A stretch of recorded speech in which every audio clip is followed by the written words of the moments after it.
Here at Tormach, we love to share your stories. So here's Artisan Dice, where they're making some high-end goodies for playing Dungeons & Dragons. I'm Charlie Brumfield, and I own and run Artisan Dice. We make the most badass dice on the face of the earth, bar none. I've been playing games with my fraternity brother since we were in college. So we've been playing for over, that's good Lord, 15 years ago. So it was an idea that I had to give my gaming buddies as a present. And within 48 hours, it was a full-fledged, okay, we're in the dice making business now. So our first day in business was, I built our website, I put it up Sunday night, and then Monday morning we had $1,700 in sales when I got up at 6 a.m. Monday morning. So, and it's been rocking and rolling ever since. I'm not a machinist by trade, I'm not a woodworker by trade. I am a web design photographer, and I ran a sporting goods shop directly before this. So with that skill set and that background, it becomes a lot easier to take a product to market, as long as you also have the skills to then make that product. So it's kind of like a jack of all trades, master of none. Put all those together and you get what some people call luck, or what other folks call a lot of late nights. A lot of late nights. I mean, stupid things like machinists take for granted. Climb milling, conventional milling. Charlie doesn't know what that means. We started out, I would destroy an end mill every 5 or 6 titanium D20s we made. Now we can run one end mill for a week and a half, and that's running 8 hours a day on both these machines. So, and at the end it's not destroyed, it's just dull. So before the flutes were snapping off, I mean, like my local tooling supplier, Technitool, the first time I bought end mills from them, I brought end mills at like 10 o'clock, we went to lunch, came home, and at 2 o'clock I was back buying another dozen end mills because I snapped all 12 of them. And the guy was like, "You're back already?" I was like, "Yeah, I broke every one, dude." Like I said, you know, you guys talk about this is the guy for the maker in his garage. Yeah, these are those machines. Because we broke end mills, but we didn't hurt the machine. If you got a Haas or something like that, or you know, a big Mazak, you crash that dude, grab your pocketbook, it's $10,000 or more. So for the Tormachs, for us, they are our metal production machines. I know Tormach doesn't build their machines as production units. We have done some modifications to our machines to make them more production oriented. So my very first thing on these machines, like we were talking about earlier, is to modify this 4th axis to work for our intended purposes on these machines. No machining skills, nothing. When we machined the top off of this with a 1/2 inch end mill, it sounded terrible.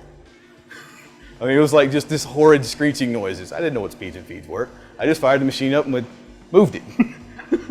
While we do the CNC machine, I mean, we mix that with old world craftsmanship. And when we say handcrafted dice, every face of every die is hand ground by myself or one of the minions. That's not my term, that's what our customers call them. Anyway, myself or one of my guys grinds these by hand. So after they come off the machine. Now there's a lot less handwork that goes into the metal dice than our wooden dice or our mammoth ivory or our buffalo horn or that kind of stuff. But there's still that handwork that goes into it. And teaching someone that skill is a drawn-out process. It takes 6 months to get good, and then it takes a few months more after that to get fast. That was the big step for us. Was when we figured out that it wasn't just can we make this, it's how do we get fast. And for that, that's that whole 2-second lean thing.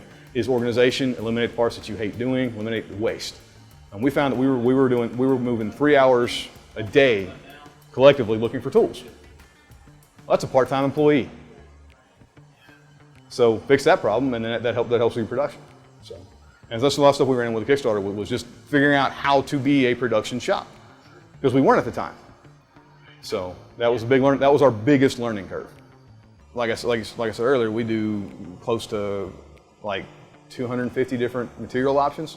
That's what we work with, and we started out with like 90. So we didn't just start small. I mean, I jump in neck deep from the start, right? Everything not metal is done on a tape for us. Everything that is metal is done on our Tormachs. The Tormachs came for us after our second Kickstarter. It came down to this or tool room Haas. That's what we were looking at getting, because both would fit in here and clear my ceiling. We went with a Tormach because a fully kitted out Tormach for us was about 30,000, 35,000, somewhere in that range. I got the 1100 and the 770 with every option you offered at the time, because I had nothing for machining, like zero. So when we got these, that was a big learning curve for us. And the big thing for me is that I could get a 4th axis, because we do everything 4th axis. Even our D6s, which are cubes, are done on the 4th axis because we mill them from round bar, and it's just easier to use the same setup with the same, I mean, that's the way I've got all my guys trained to work, and they know how to zero a 4th axis. They couldn't find 0 on the top left jaw of a vise if they had to, because they've never been taught. I didn't know you zeroed off that jaw when I first started. I zeroed off of this jaw, which is a dumb idea. Don't do that. That moves. When we say we make the best dice on the planet, we do. And to that end, we're always trying to better ourselves. So every time we get, okay, what was good enough yesterday is not good enough today. So it's always, you know, if we don't really have any competition. There's folks that have tried and failed, and the reason is this is hard to do. It's a multi-interdisciplinary skill set. If you call the machines to say, I want a 20-sided die, he's going to tell you, I'm not going to touch that with a 10-foot pole, because they're almost impossible to hold. How do you finish off that last operation? For us, that's handwork. Machinists don't do handwork. They want to do it on the machine. Woodworkers don't do machining. So it's that marriage of both, kind of not, like for me, I didn't know enough about either set to know that it wasn't possible to do. So I just failed the right way, the wrong time, enough times to look into a process that works.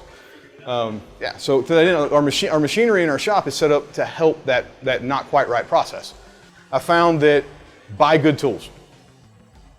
You got to work with it every day. So buy a tool that is really, really good and preferably new. Because like you were talking about, you can get an old CNC machine, right? What's somebody else done to that machine? You don't know. So for me, buying a Tormach and modifying it to what we need to do is perfect. Because then I know what's gone wrong with the machine, because I probably did it. So if something's wrong with it, let's look what Charlie did last. And let's undo that. Thanks for watching. Check out all of our latest videos here, and for more metalworking tips, tricks, and stories, subscribe to our YouTube channel.